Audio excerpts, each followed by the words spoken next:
Marcos capítulo 4, a partir do verso 35. Naquele dia, sendo já tarde, disse-lhes Jesus: passemos para outra margem. E eles, despedindo a multidão, o levaram assim como estava, no barco. E outros barcos o seguiam. Ora, levantou-se grande temporal de vento, e as ondas se arremessavam contra o barco, de modo que o mesmo já estava a encher-se de água. E Jesus estava na popa, dormindo sobre o travesseiro. Eles o despertaram e lhe disseram: Mestre, não te importa que pereçamos? E ele, despertando, repreendeu o vento e disse ao mar: acalma-te, emudece. O vento se aquietou e fez-se grande bonança. Então lhes disse: por que sois assim tímidos? Como é que não tendes fé?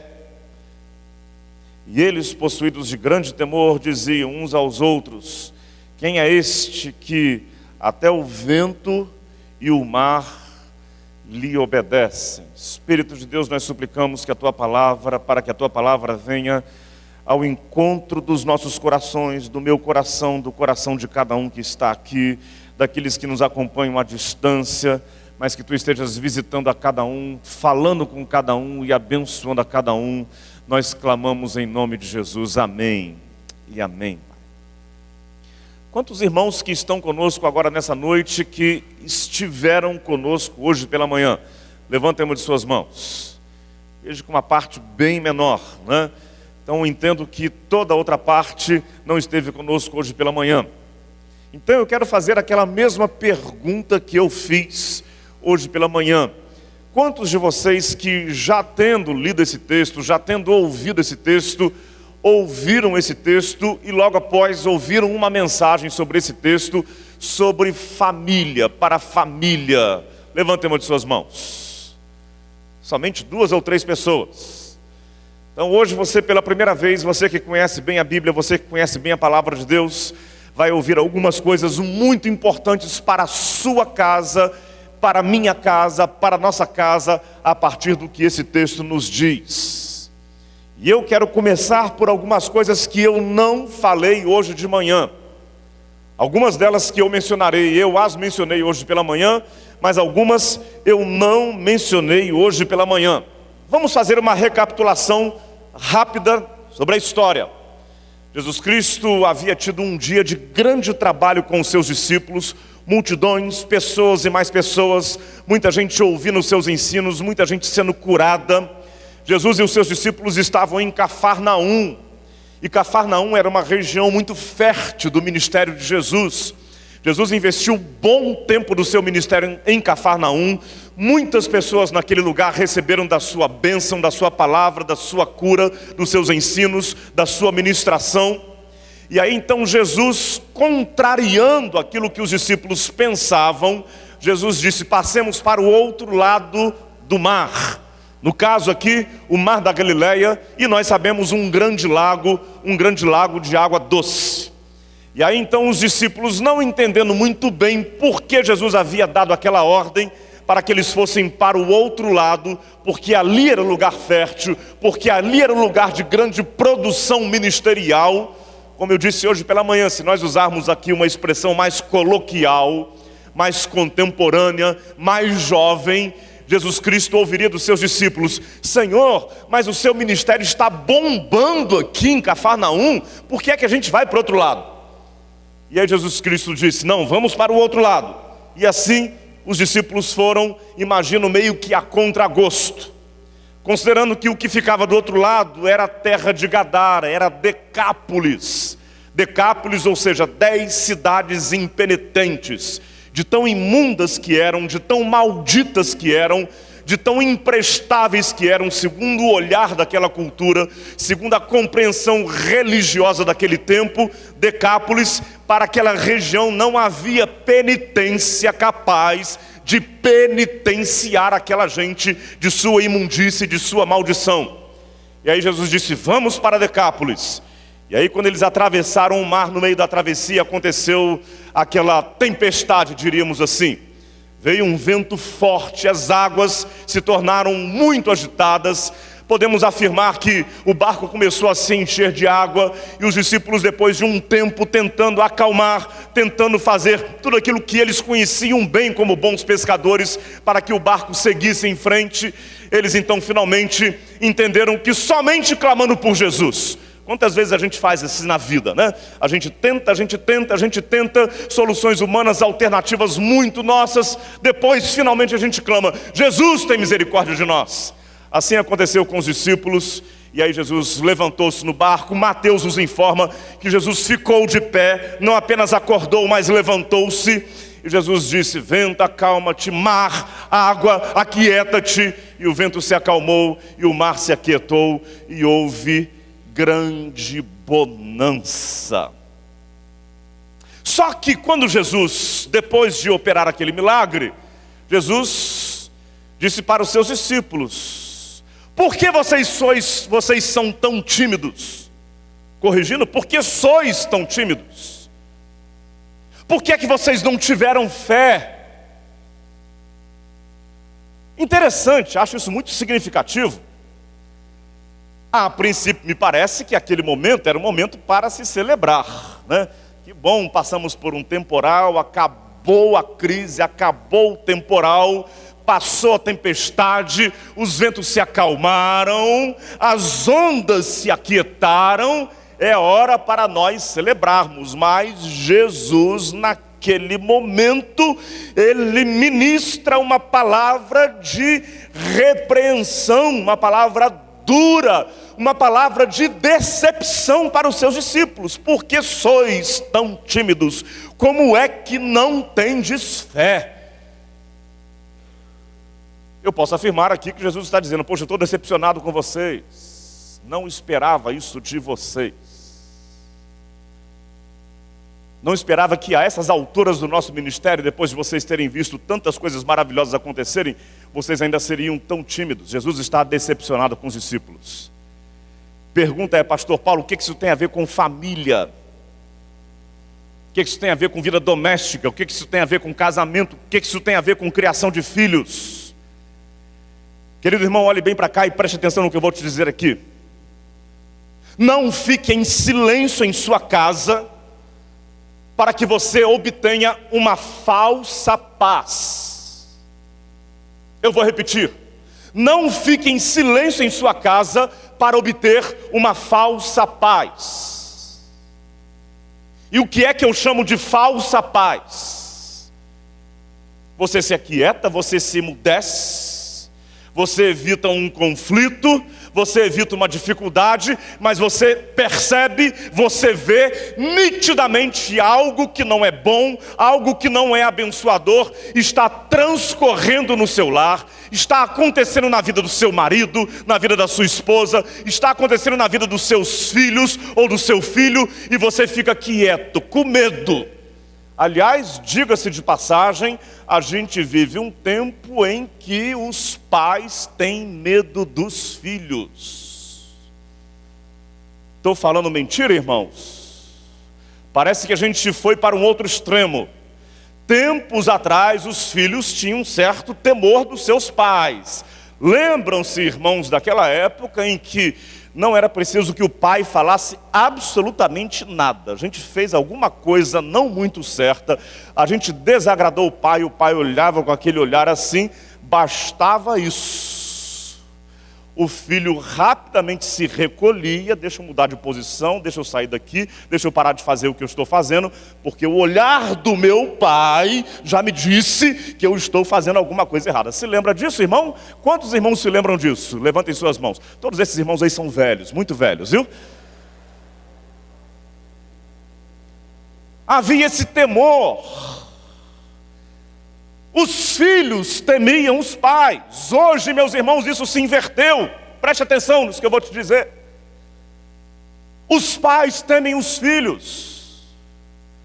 Não posso falar, sei que a coisa não está indo muito bem, não vou falar, porque senão ele vai brigar, porque senão ele vai reagir, porque senão ela vai falar, ela vai reagir. Eu vou ouvir uma bronca da minha filha se eu disser. Estou mentindo, meus irmãos? Acontece ou não acontece isso?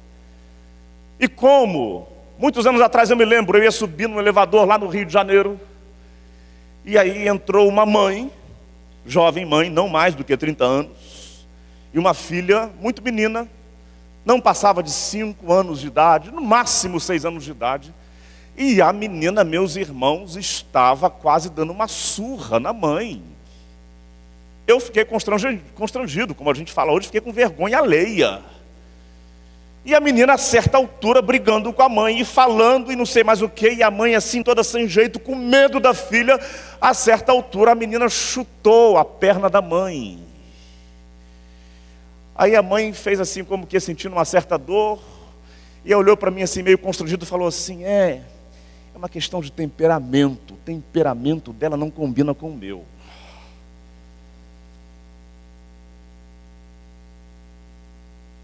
Garanto para os irmãos que não é caso doméstico, viu, irmãos? Na minha família, garanto para os irmãos. Louvado seja Deus, minhas filhas sempre foram muito obedientes. Mas, meus irmãos, o fato é que hoje a gente tem medo de falar as coisas em casa.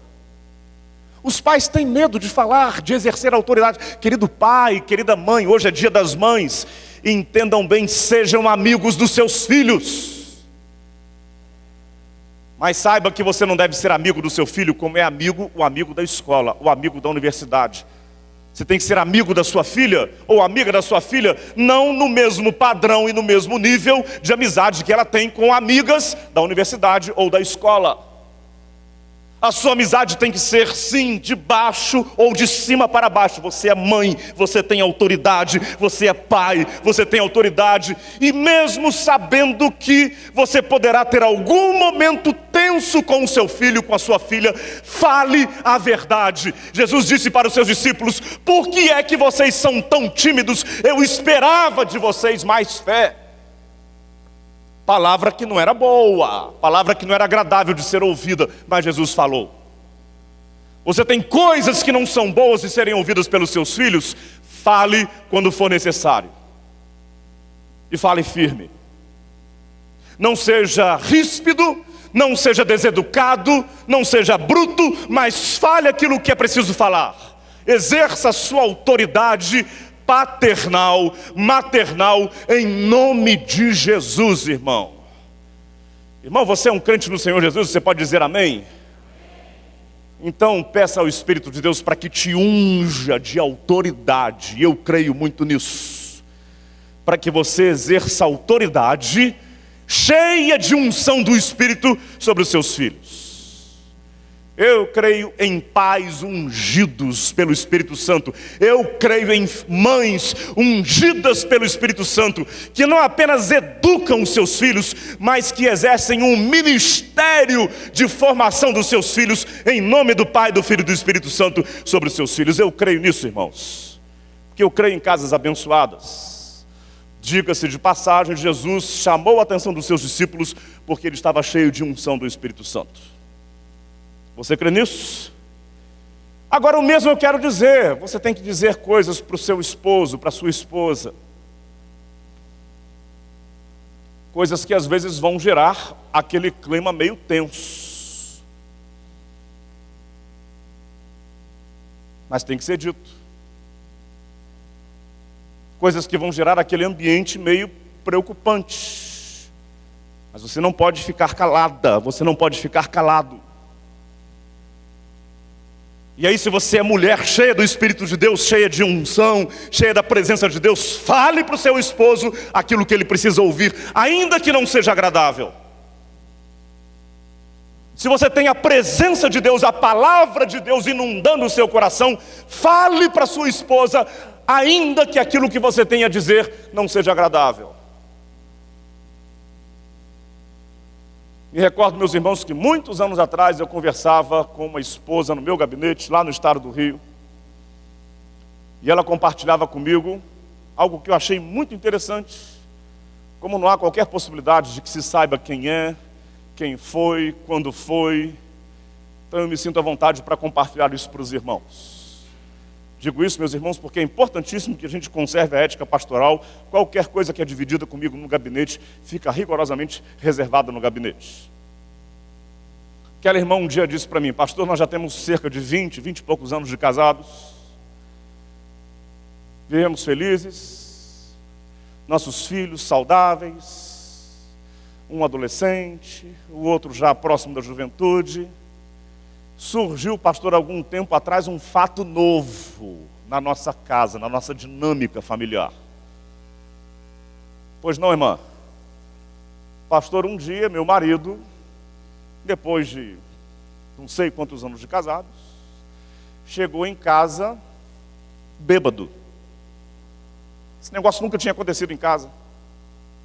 Eu, como esposa, fui, tirei aquela roupa, fedendo a álcool, coloquei o homem debaixo do chuveiro, água gelada, aquela coisa toda, cafezinho quente, né? Botei na cama, cuidei como esposa, amparei. No dia seguinte ele acordou, chorou, pastor, mas chorou, parecia uma criança de tanto que chorava, de vergonha. E eu abracei, eu disse: olha, estou aqui para te ajudar, conte comigo como esposa. E ele pediu perdão, aquela coisa toda.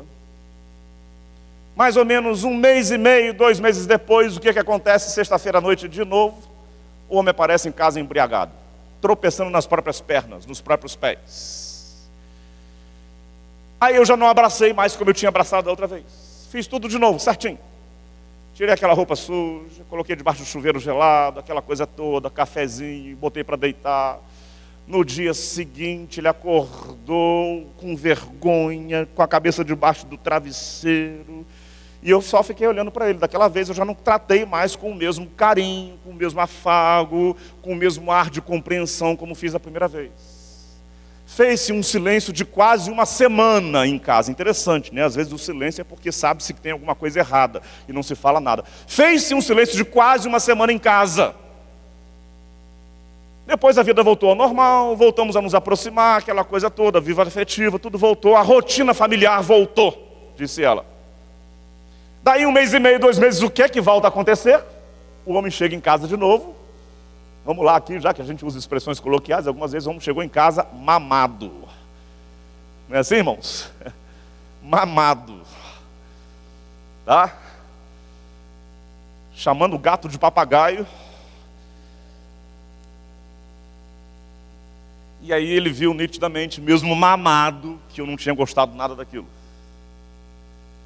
E aí, com uma fisionomia bem fechada, fiz tudo de novo, parecia um ritual, né? Tirei a roupa suja de álcool, aquela coisa toda, botei debaixo do chuveiro, água gelada. Agora a água gelada, tomara que seja mais gelada ainda do que nos outros dias. E aí, então, cafezinho, aquela coisa toda. No dia seguinte, quando ele acordou, ela disse, eu estava do lado dele, e eu falei para ele com toda firmeza: senta aí agora porque eu quero falar com você. Ele tomou um susto. Que isso, minha querida? Não me chama de querida, para com essa história.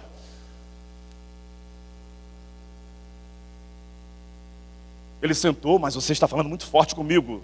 Se bobear, vou gritar com você. E ela disse: você vai escolher agora. Ou você vai viver embriagado com álcool, ou você vai se separar de mim e eu e meus filhos vamos viver longe de você. Eu arrumo sua mala agora e você vai sair. Você está sendo radical demais. Estou sendo radical sim, a decisão é esta. Ou isto vai acabar agora, você vai dizer, nunca mais eu volto a me embriagar, ou você vai sair de casa agora, nesse instante, porque eu não estou disposta a conviver com um bêbado dentro da minha casa, e não quero que os meus filhos passem por essa vergonha. Me diga agora, qual é a sua decisão? Desse jeito. Ele disse: pastor, nunca mais o cidadão colocou uma gota de álcool na boca. Você acredita que isso é verdade? Meus irmãos, algumas coisas não são resolvidas em nossas casas, porque nós não fazemos como o Senhor Jesus. Falta-nos coragem, falta-nos firmeza, e Jesus repreendeu o mar, Jesus acalmou os ventos, e chamou os discípulos: agora vem cá, porque eu quero bater um papo sério com vocês aqui agora. Tenho uma conversa séria com vocês agora, não é festa não, não vem com essa história de festa não. Antes de vocês ficarem pasmados por aquilo que eu acabei de fazer, eu quero que vocês ouçam, porque eu tenho algo para dizer para vocês. Por que essa timidez? Porque faltou fé. Estou decepcionado com vocês. Querido irmão,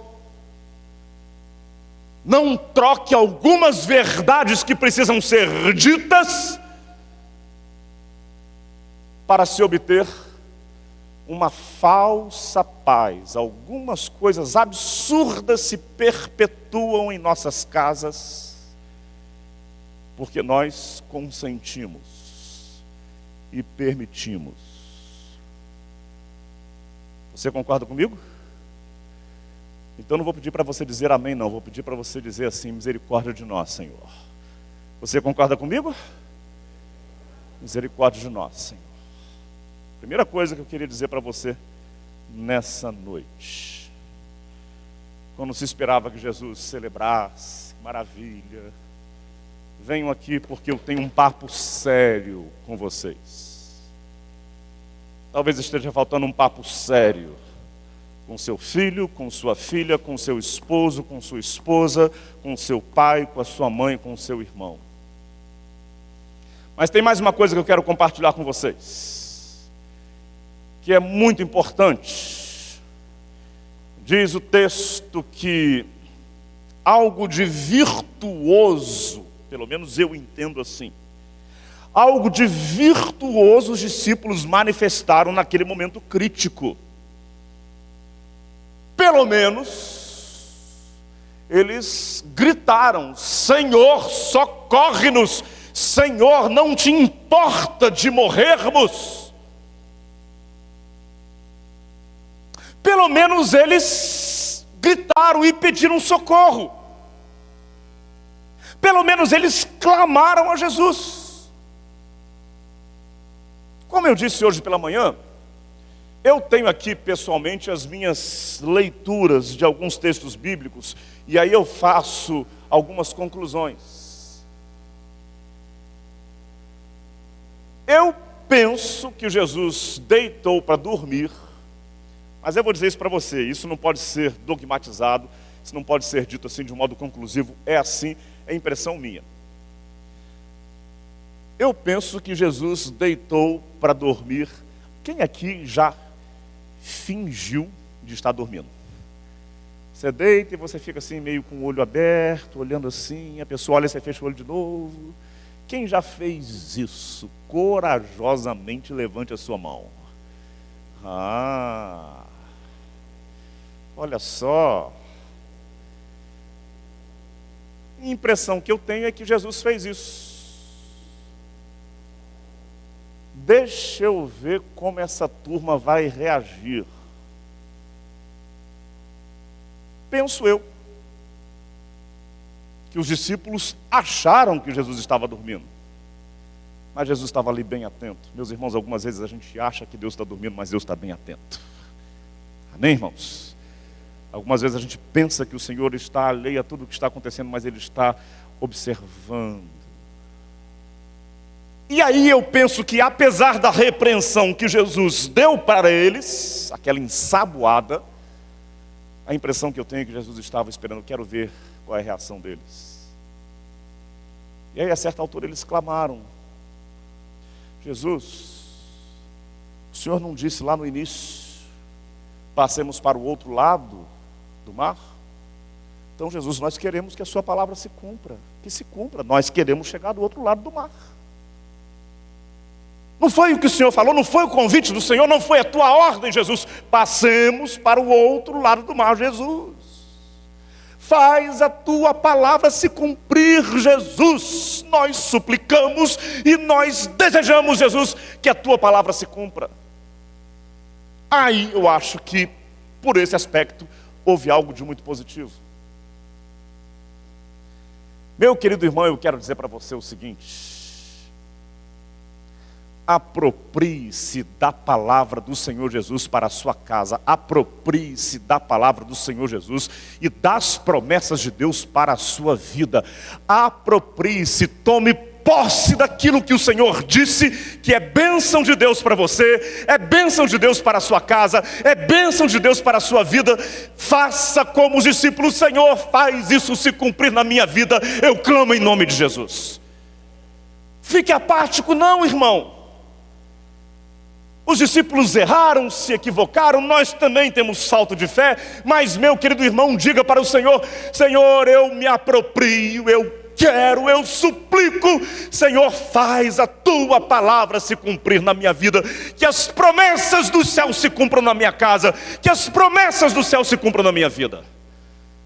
Falta isso, irmão.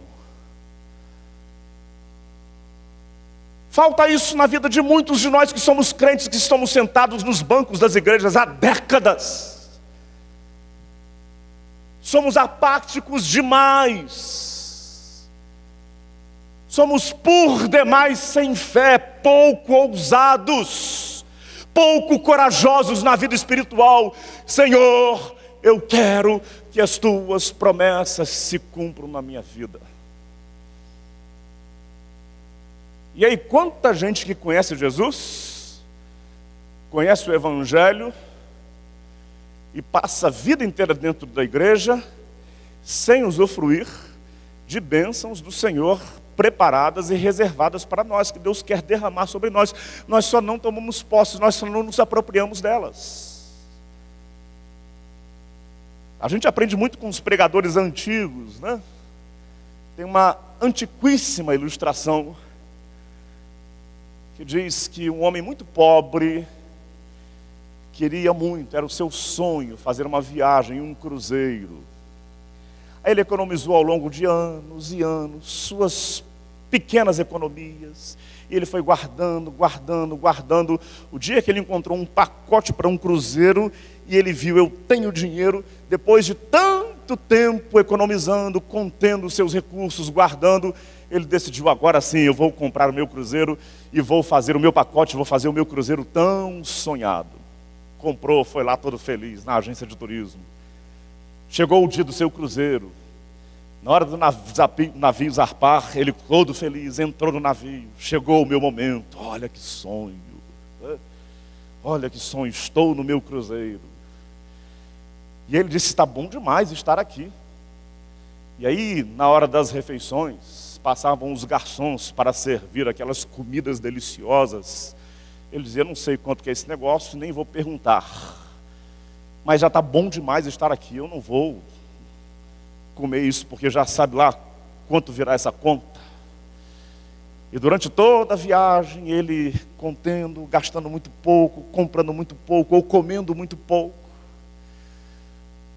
Aí até que no final, no último dia, um dos garçons via que ele tomava muito pouco, se servia muito pouco do que lhe era oferecido. Aquele garçom perguntou para ele: escuta, o senhor está num cruzeiro, o senhor está num ambiente tão festivo, o senhor tem tido tanta coisa gostosa aqui à sua disposição, e o senhor não tem lançado mão de nada disso? Por quê? Ele disse: porque você não sabe, eu sou muito pobre. Estar aqui nesse cruzeiro para mim já significou um esforço muito grande, e eu estar aqui já é um privilégio. Não quis correr o risco de gastar aquilo que eu não podia gastar. E aí qual foi a surpresa? O garçom disse para ele: mas o senhor não sabia que ao comprar o seu ticket do cruzeiro, o senhor já tinha direito de usufruir de tudo isso que foi servido para o senhor em todos esses dias? Já estava tudo incluído no pacote.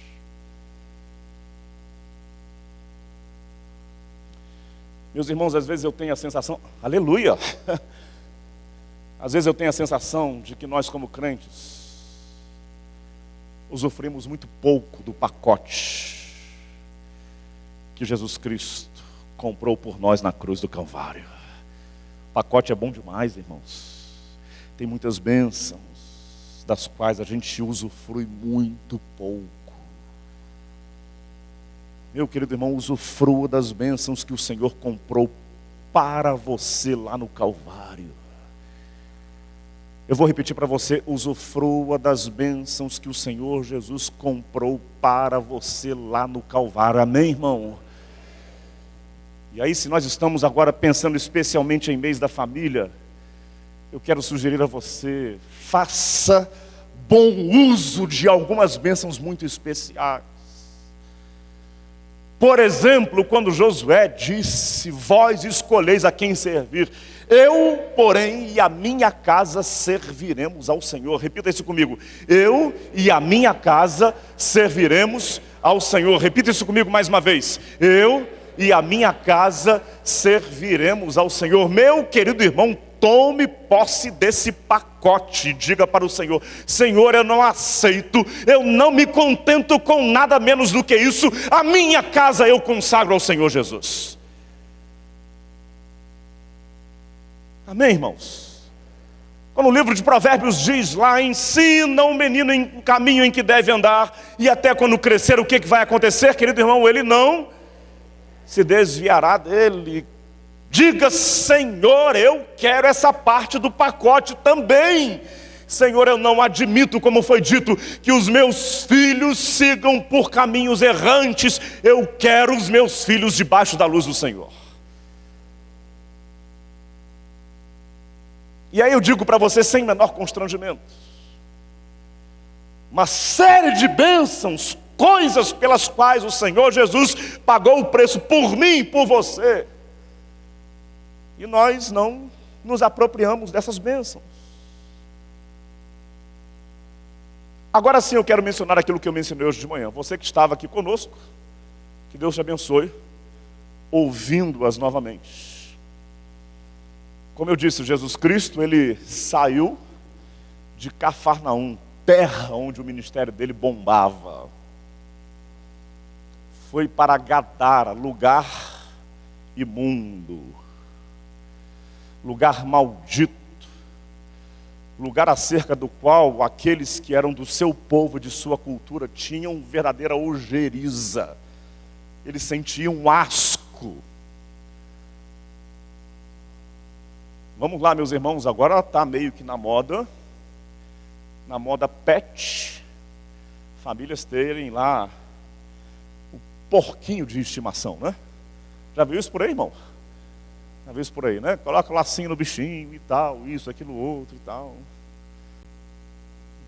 Mas, meus irmãos, era diferente na cultura judaica. Até hoje, os judeus tradicionais, conservadores, sequer tocam, porque para eles a carne do porco é imunda.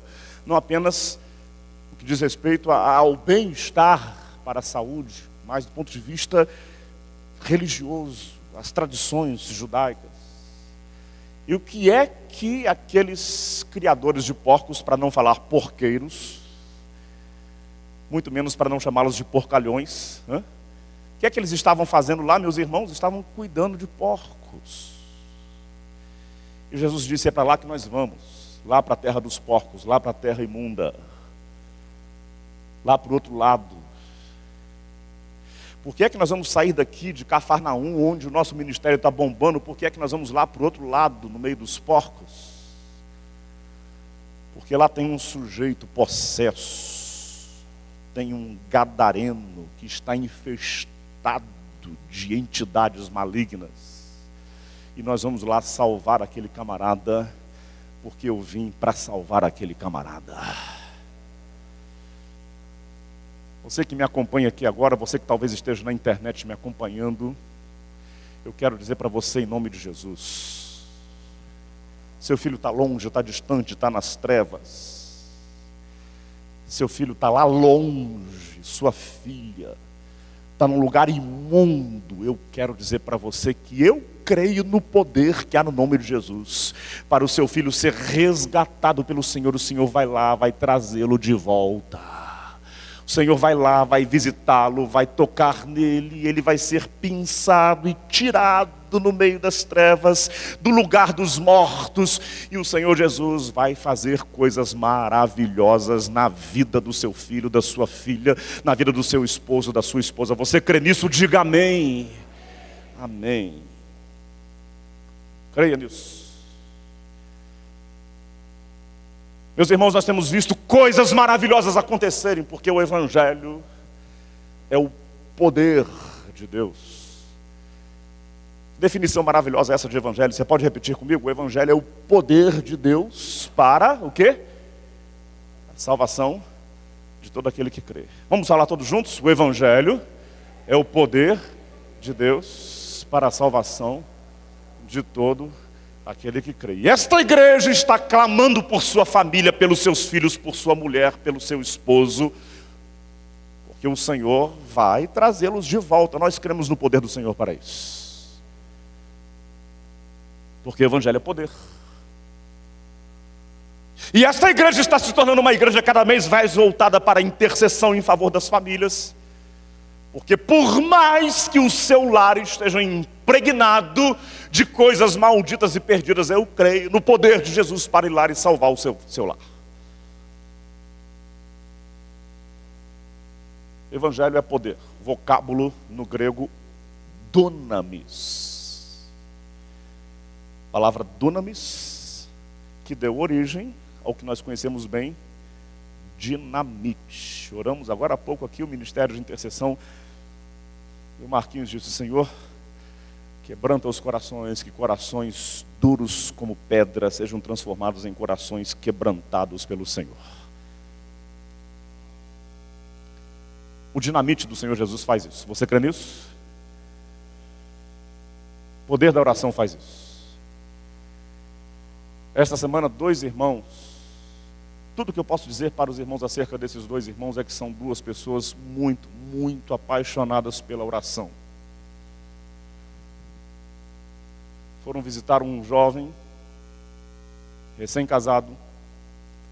2 anos atrás, este jovem foi diagnosticado nele um tumor no tórax. E ele passou por uma cirurgia. Aquele tumor foi retirado cirurgicamente. Cirurgia muito bem feita. Mas como acontece muitas vezes, o organismo tem aí suas reações e seus comportamentos muitas vezes imprevisíveis. Não é verdade, doutores? Muitas vezes o organismo apresenta reações imprevisíveis. 2 anos depois surgiu um outro tumor maior do que o anterior. Aproximadamente do tamanho de uma batata, no mesmo lugar.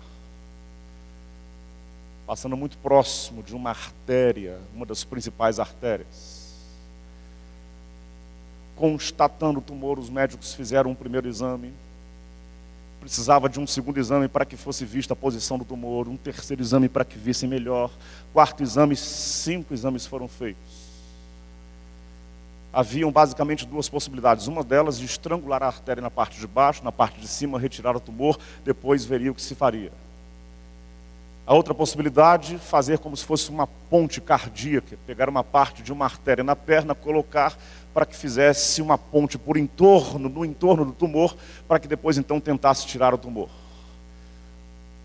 Os riscos do óbito eram imensos. 2 irmãos foram visitar este jovem esposo, casalzinho novo, bonito, ainda sem filhos. Durante aproximadamente 20 minutos de oração, de intercessão, ministração da palavra de Deus. No dia seguinte, a irmã daquele jovem disse: pastor, os médicos não entenderam nada, pastor.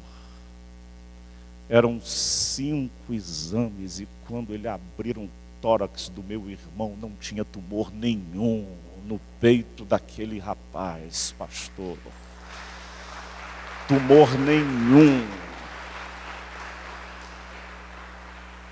E faz o exame de um lado e de outro, por onde a gente vai tirar. E 5 exames, pastor. Qual vai ser a posição? O que é que nós... 5 exames, pastor. O garoto já está em casa, irmãos. Corado, bonito, com a família. Bonito fica por conta da esposa dele, né? Não é minha praia e graças a Deus não é minha praia. Meus irmãos, o Evangelho é mais do que palavras de sabedoria, é mais do que ensino, é mais do que compreensão e assentimento intelectual daquilo que se fala. O Evangelho é o que, irmãos? O poder de Deus para a salvação de todo aquele que crê. E eu quero dizer para você que eu creio que este poder de Deus pode visitar a sua casa, o seu lar. pode visitar o seu casamento, pode visitar o seu filho, sua filha. O poder de Deus pode ir lá e resgatar o seu filho que talvez esteja em Gadara. Creia nisso, irmão. Tem alguém em Gadara na sua casa? Jesus pode ir lá visitar. E Jesus pode trazer de volta. Jesus pode salvar e fazer novas todas as coisas. Sua ideia é, já não tem mais o que fazer. A descrição dos discípulos de Jesus era, naquele dia, já sendo tarde. Naquele dia, já sendo tarde. Repita comigo, naquele dia, já sendo tarde. Já ouviu alguém dizer isso? Já pensou, não tem mais jeito não, já acabou, é tarde demais. Já ouviu alguém falando isso? É tarde demais. Então ouça bem, para Jesus nunca é tarde demais. Repita comigo, para Jesus nunca é tarde demais. Poder, o dunamis de Jesus pode visitar a sua vida, a sua casa, e um grande milagre vai acontecer.